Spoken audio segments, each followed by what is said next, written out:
He showed promise. He really pitched well for the Yankees for a bit. Everything had a downward motion to it. He threw very, very hard. And as Paul said, they looked at him as a guy that was going to be in their rotation maybe for 10 years. That's how good he was. But then a freak injury on the bases, running the bases in an interleague game in Houston. See him round third, and right there was trouble. Robbie Cano knew it. Yankees came out. He couldn't even walk off the field on his own. And he was carried off, and really never the same after that. But he has worked his way back. He's pitched in 8 games so far this year with a 3.48 ERA. Opponents are hitting .317 against him. So here's Gardner with runners on first and second and 1 out.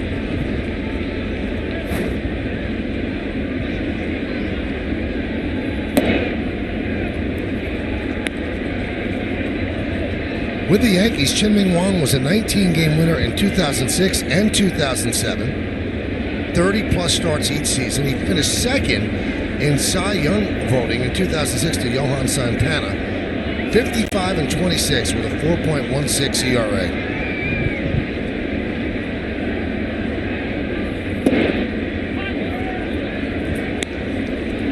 Pre-injury, he was 54 and 20 with a 3.79.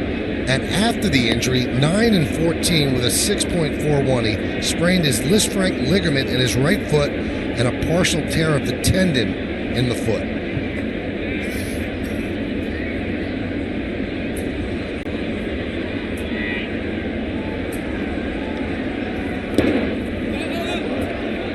Went straight up in the air, then goes behind Perez, but Headley's not going anywhere. See, Headley, when you're face on from second base, you can't tell how far this ball is going to get away. It goes pop up. You don't know if it's going behind him or straight up and straight down. Perez doesn't even know where it is at this point. Actually, off of Gardner. Headley at second. Romine is at first.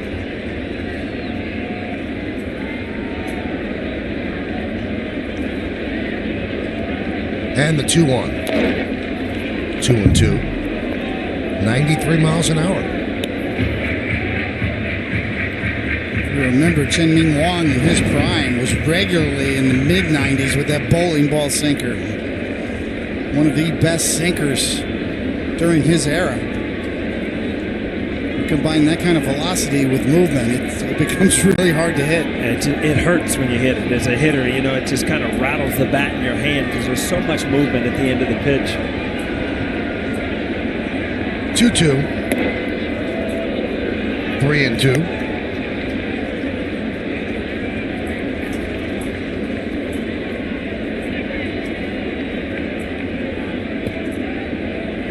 Kennedy lasted 6 1/3. Runners on base, his responsibility.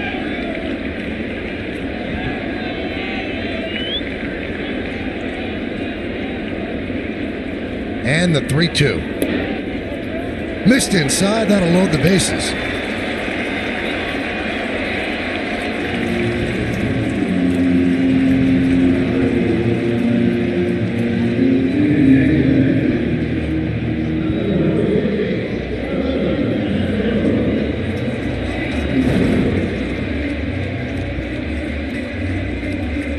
Well, that'll bring up Castro.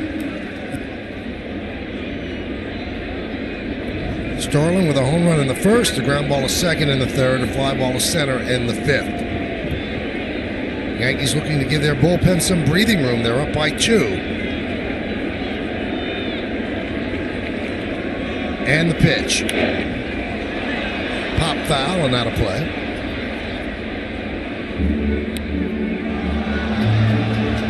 Never hit one out with the bases loaded, a .258 lifetime average.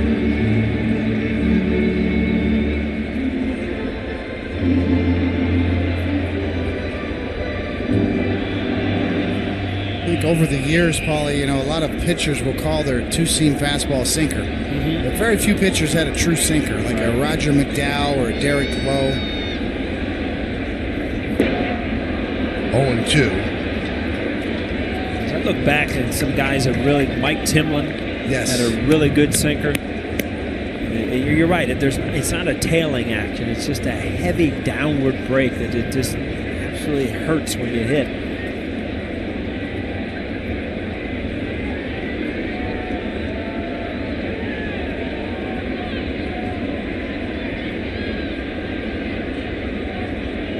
The 0-2.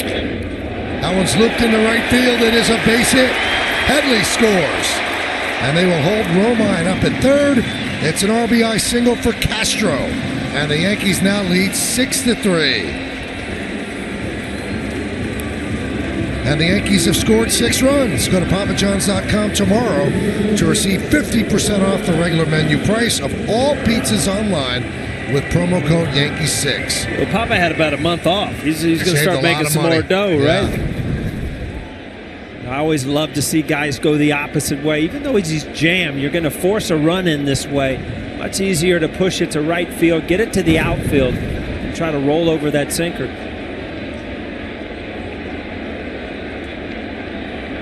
Pitch to Teixeira is up and away, 1-0.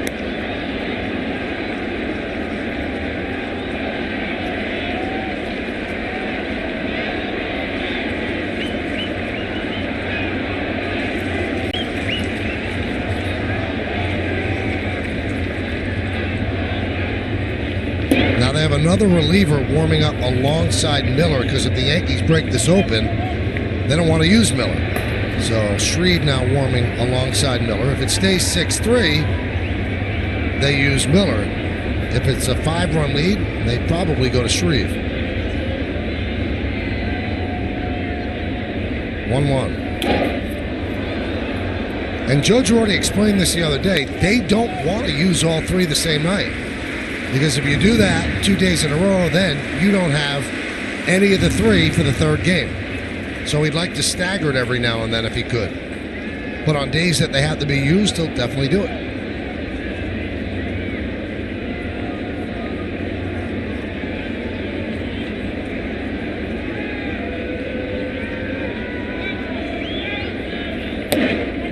Strike 3, Teixeira down looking. He's had a rough night. He is 0 for 4 with 3 strikeouts.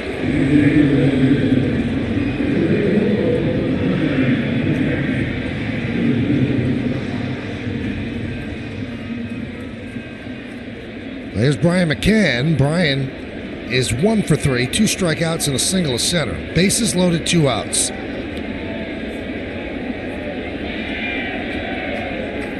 And the pitch is outside, 1-0.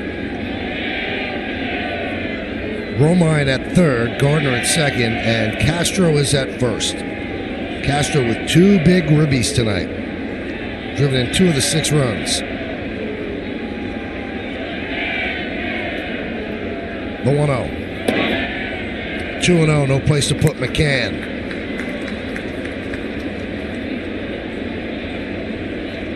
Again, as a left-handed hitter, you can't get pull happy here because Wang, I mean, he wants to sink that ball away, a ball that you can't really pull unless you get around it and right on top of the plate.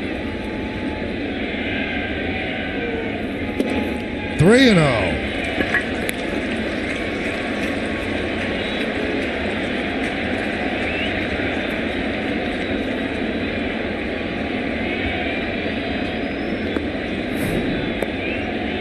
Carlos Beltran on deck. Do they green light McCann? Yes, they do. And he rips it foul. We got a good pitch to hit. 3-0, that's what you want. Either, hammer one foul or take one out of here. 2-seamer just coming in. Got to be looking inner half, right? To pull the ball, make sure you can get a pitch you could drive.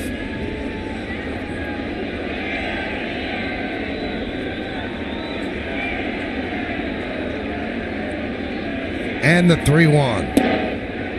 Strike 2. McCann thought he had an RBI and a walk.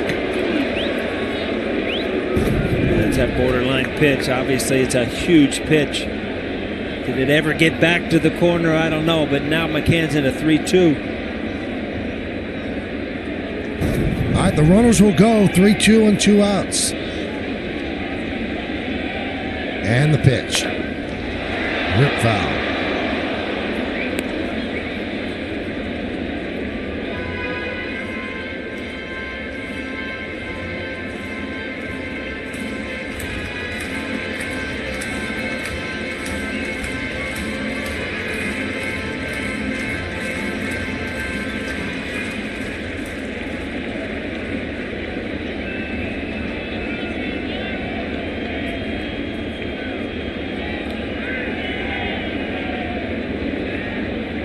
And the 3-2 again. He walked him. And that'll force in a run, and the Yankees now lead 7-3. A ribby for McCann. Fouled off a couple tough pitches and put the pressure back on Wang, and he could not throw that third strike. Well, both of those runs are charged to Kennedy, and that brings Dave Island out to the mound.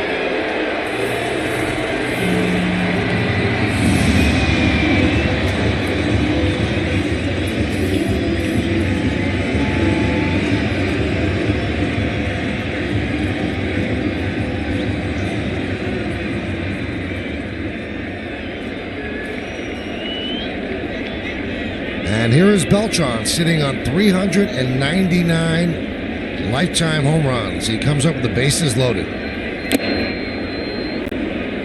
0-1. Carlos is 0 for 1, 2 walks, a strikeout, and he scored a run.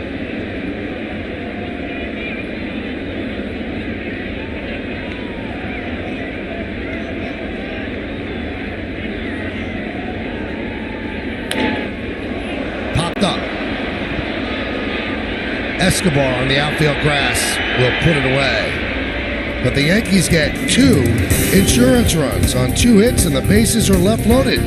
We go to the 8th.